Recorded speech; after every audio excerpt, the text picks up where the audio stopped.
So the fireman basically asked me, well, I'm going to basically cut the seatbelt off so that your hip will drop to the ceiling, of the truck, which is now the floor. So he cuts off the seatbelt and he goes, I'm going to basically unwrap your legs and it's going to be really painful, but I'm going to brace your legs and I need you to push yourself out. You're going to have to get yourself out. So mind you, after 2.5 hours of waiting, cars crashing, mom screaming, freaking out, I find that they can't even get me out. I have to get myself out. And at this point, I'm feeling my legs and I'm pissed. And before that, I was tired and lethargic and ready to go to sleep. So this basically is what woke me up. I was mad and I was screaming and I was swearing. And every time he'd tell me to push, I pushed myself out backwards while they braced my legs, and it felt like they were ripping my legs off my body, is the feeling that it was. It was horrible. They got me out of the car finally, flipped me over, did all their medical stuff that they do, and as they were wheeling me away to the ambulance waiting for another helicopter for me, my little sister said that it really scared the crap out of her. She made Donovan close his eyes, and the last thing I remember hearing from my son from the vehicle before they took him away in a helicopter was him asking, is my mother going to live? And that was the last thing I heard Donovan say. And I wouldn't see or hear from my son for 3 weeks after that, and I will tell you a little bit about that later. Sarah said that when you asked Sarah about it, she said that my body had bloated up and turned a different color. It looked like a corpse. It was so swollen, which is apparently what happens when you die. Essentially, your body swells up and becomes a corpse. It becomes bloated, as it was. It should have didn't look like me. It was covered in blood and it was mangled. Had tangerine orange hair because I had just dyed my hair that morning. But beyond that, she said she couldn't, it was just a mangled, bloody mess, bloated corpse. It didn't look alive, and she didn't know what to make of it, and it should have scared the shit out of her. They put me in the ambulance, and they asked me if my son can take the first helicopter because he didn't look well, and he did.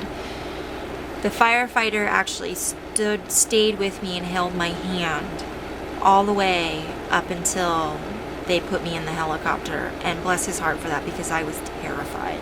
And that for me is when I started crying, and being really scared, and it really hitting home what was going on.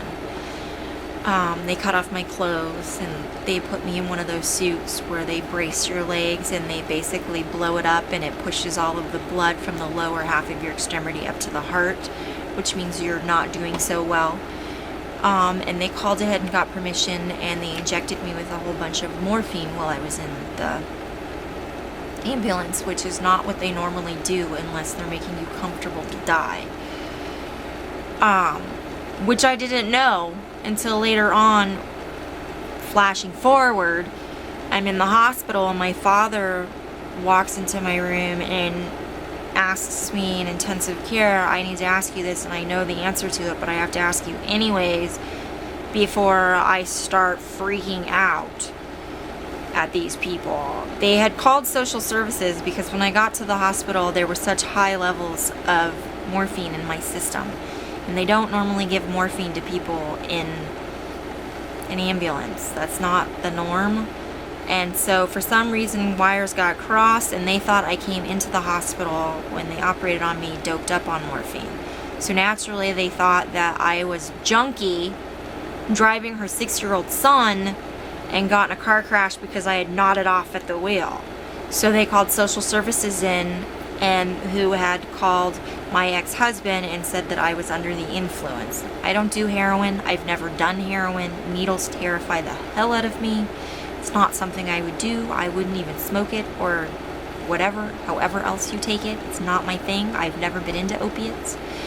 And my parents know that, but they had to ask because there was such high levels in my system. So my dad being an attorney, my mother being a social worker, and my stepmom being an RN, and all of them happened to be at the hospital with me, they wanted to read my blood charts and they wanted to look at all of my charts as far as when I came into the hospital, and they wanted to know exactly what they administered in my body and when they administered it and what took place out on the scene.